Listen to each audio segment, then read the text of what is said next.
Pemirsa, Jumat dini hari, Novel Baswedan, penyidik KPK, ditangkap oleh Badan Reserse Kriminal Polri di kediamannya. Novel ditangkap karena dianggap bertanggung jawab terhadap kasus di tahun 2004 silam. Penangkapan Novel pun memunculkan polemik baru.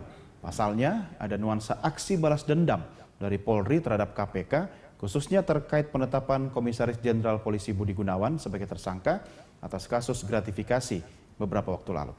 Dengan penangkapan itu, akankah jadi penanda bahwa Polri telah mengabaikan terciptanya situasi yang kondusif antar lembaga penegak hukum? Lalu benarkah Polri sedang melakukan aksi balas dendam? Dan seperti apa dampak bagi kepercayaan masyarakat terhadap institusi kepolisian kita? Kita akan berdiskusi dengan narasumber kami, yaitu Bahrain, Direktur Advokasi dari Yayasan Lembaga Bantuan Hukum Indonesia atau YLBHI, dan juga nanti kita akan tersambung dengan Inspektur Jenderal Polisi Anton Carlian, Kepala Divisi Humas Mabes Polri. Selamat bergabung Mas Bahrain di Prime Time Talk. Menurut Anda apa yang terjadi sekarang antara KPK dengan Polri? Atau soal Novel saja deh? Ya, dari awal justru kita pertanyakan juga bagaimana sebenarnya sikap Polri ya terhadap Komjen Budi Gunawan awalnya. Tetapi dalam situasi seperti ini kan dengan adanya pelantikan yang tidak jadi oleh Budi Gunawan, sehingga kan ini menimbulkan polemik yang panjang terhadap KPK dan Polri. Nah, awalnya itu kan harusnya kita lihat itu antara KPK dan Budi Gunawan, ya kan, person ya. Ya, itu dulu kan, awalnya. Ini soal Novel sebenarnya nih. Ya, artinya kan berawal dari situ, ujung-ujungnya kan merembet kemana-mana. Jadi ini nyambung menurut Anda? Ya, saya pikir nyambung ya, karena mulai dari Bambang Wijoyanto, Abraham Samad, hingga akhirnya penyidik yang menyidik proses Budi Gunawan. Jangan-jangan cicak buaya jilid 3 dong? Saya nggak tahu apa sebutannya, tapi sepertinya masing-masing lembaga ini sudah mulai ya. Sebenarnya situasi seperti ini yang tidak kondusif seperti ini yang harusnya dihindari ya, apalagi Jokowi ini harusnya bertindak. Bukankah Presiden sudah memberikan perintah kepada Kapolri? Kalau Presiden sudah memberikan perintah dan Kapolri dalam hal ini terus-menerus terjadi hal seperti ini, kan perlu dipertanyakan juga kinerja Kapolri, dan apalagi sekarang katanya Budi Gunawan Wakapolri kan harus dipertanyakan juga. Apakah memang koordinasinya gimana sih sebenarnya kan? Kita lihat tadi statement-statement Pak Presiden itu menyatakan Novel harus dibebaskan gitu kan. Tapi kita lihat saja ini kan 1 kali 24 jam. Iya, kita tunggu. Iya. Ya. Masih ada waktu gitu. Saya akan coba konfirmasi dengan Pak Anton Carlian, Kepala Divisi Humas Polri. Pak Anton, ini apakah Polri melakukan aksi balas dendam sama KPK? Komentar Anda, Pak Anton. Inilah mungkin yang perlu diklarifikasi. Polri sama sekali tidak balas dendam. Karena kasus ini ada pelapornya. Kasusnya memang tahun 2004, tetapi dilaporkan kembali oleh korban dan keluarganya tahun 2012. Jadi sudah 2 tahun. Dan sudah dilimpahkan oleh Polda Bengkulu ke Kejaksaan. Dari Kejaksaan muncullah yang namanya P19. P19 itu yaitu dikembalikan dengan petunjuk. Dan salah satu petunjuknya itu adalah bahwa harus dituntaskan dan harus diadakan rekonstruksi. Dan keluarganya ini pun juga mendesak terus Polri karena tahun depan ini akan kadaluarsa. Dan apabila terjadi kadaluarsa, ini sudah tidak ada lagi upaya hukum. Nanti Polri akan dipersalahkan oleh korban maupun pelapor. Dan mengenai integritas Polri, saya kira dari semua juga mungkin tahu bahwa Polri itu lahir bersamaan dengan lahirnya bangsa kita. Satu-satunya mungkin salah satu institusi yang tidak mau menyerahkan senjata kepada pihak penjajah saat itu adalah Polri.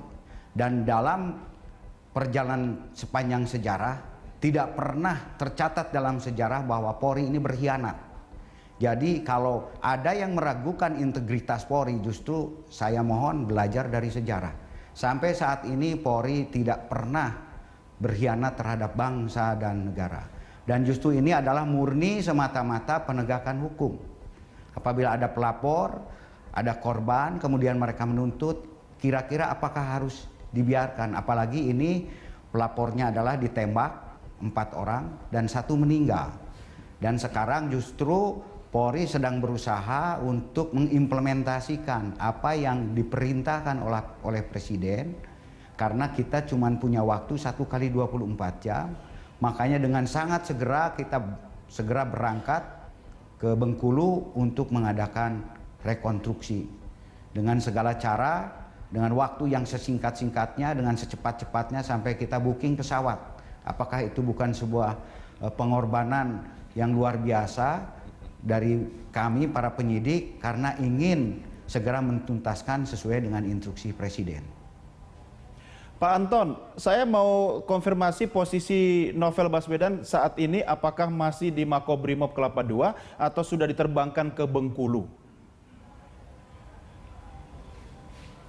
Jadi sejak tadi jam 4, karena kalau tidak salah instruksi Presiden itu setelah Jumatan, pihak penyidik memutuskan untuk segera berangkat ke Bengkulu. Karena justru kalau tidak dilakukan rekonstruksi itu akan merugikan saudara Novel sendiri.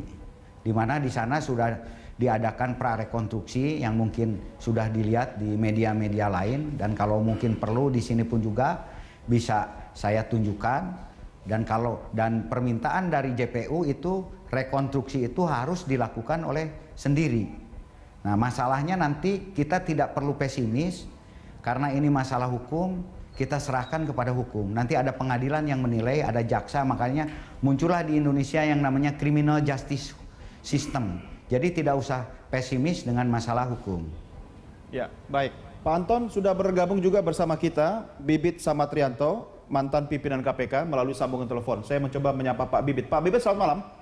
Selamat malam, Assalamualaikum. Waalaikumsalam warahmatullahi. Terima kasih bergabung dengan Prime Time Talk. Pak Bibit, komentar Anda, apakah ini akan terjadi lagi cicak versus buaya jilid 3? Iya. Bapak komentar dong Pak, jangan tertawa Pak. Ya, ini loh, ini kan menunjukkan adanya inkonsistensi dalam penegakan hukum. Siapa yang inkonsistensi Pak? Ya, kenapa kalau memang itu dianggap bersalah, kenapa nggak dari dulu ditindak? Kenapa baru sekarang dipermasalahkan setelah Novel menjadi gede, menjadi penegak hukum yang bagus, kenapa baru dipermasalahkan sekarang? Di dalam penegakan hukum sendiri, ya aku sendiri mantan polisi juga, nggak puas dengan keadaan yang ada selama saya jadi polisi itu. Menurut Anda Pak Bibit, apakah ini langkah balas dendam dari kepolisian? Bisa juga begitu, tidak bisa seperti itu, bisa juga. Tapi mereka merasa menganggap dirinya sesuai dengan aturan. Ya. Sekarang olah TKP sudah 9 tahun yang lalu, secara teoritis nggak masuk akal, gitu loh. Kenapa begitu Pak?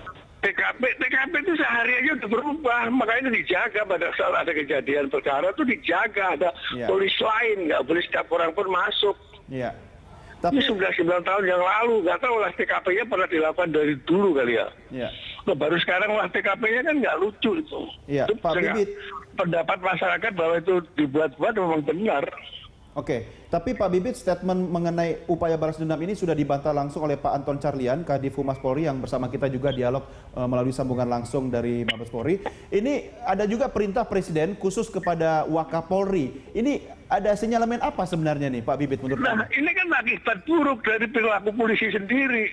Intervensi Presiden masuk ke penegakan hukum kan. Itu karena penegakan hukum nggak benar gitu loh.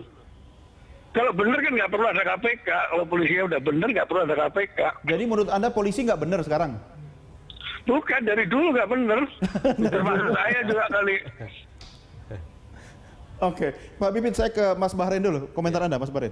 Ya, kalau kita melihat bagaimana sebenarnya awal pemisahan TNI dan Polri untuk, ya kita ingin polisi itu kembali ke hitohnya kan, dari semangat reformasi.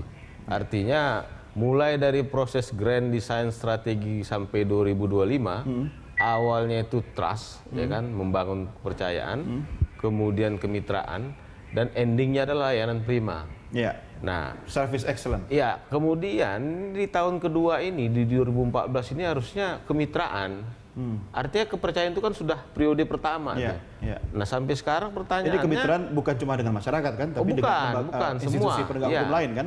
Nah apalagi kalau kita menyatakan bahwasannya kondisi sekarang ini boleh kita evaluasi apakah grand design yang poin pertama itu terjadi nggak hari ini kan begitu. Tapi Anda mungkin nggak baca sejarah nih. Saya pinjam statement Pak Anton Bukan, tadi. Gitu kan? maksudnya kalau kita mau jujur kemarin sudah berkomunikasi Kapolri, Kejaksaan Agung, kemudian KPK dengan bagaimana Pak Ruki dengan mesranya dengan berkondisi Masih segala macam. ada gambarnya. Iya masih baru kita ingat berapa minggu yang lalu lah kan. Kita sudah bersinergi, pimpinan KPK pun menyatakan sudah bersinergi segala macam. Tapi kan dengan ending seperti ini kan kesannya itu jadi apa ya, kepercayaan kita gini Atau gimana mungkin nih ini belum sebenarnya? ending kali, ini baru permulaan. Nah, itu yang saya khawatirkan. Ini kalau berlarut-berlarut, saya khawatir kepercayaan masyarakat akan muncul yang negatif seperti itu. Seperti apa kekhawatiran Polri sendiri, Pak Anton yang bisa menjawabnya. Pak Anton, kalau misalnya perintah Presiden dianggap sebagai sesuatu yang membuat Polri merasa diintervensi, jangan-jangan statement Anda tadi yang mengatakan bahwa semua pihak yang tidak setuju harus baca sejarah lagi. Berarti Anda secara tidak langsung mengatakan Presiden harus belajar sejarah lagi dong, Pak Anton? Tidak begitu, jangan saya diadukan dengan presiden dong. Ini kan memang sejarah demikian. Dan tadi pernyataan dari Pak Bibit juga, beliau senior saya, ini mohon maaf betul Bapak, bahwa itu kasus 2004. Tapi pada tahun 2012, salah satu korban yang namanya Irwansyah dan keluarganya itu menuntut kembali. Karena tidak puas dengan penanganan yang lama. Karena dia merasa tidak mendapat keadilan. Nah ini Polri tidak bisa menolak. Jadi sebetulnya bukan dibuat-buat.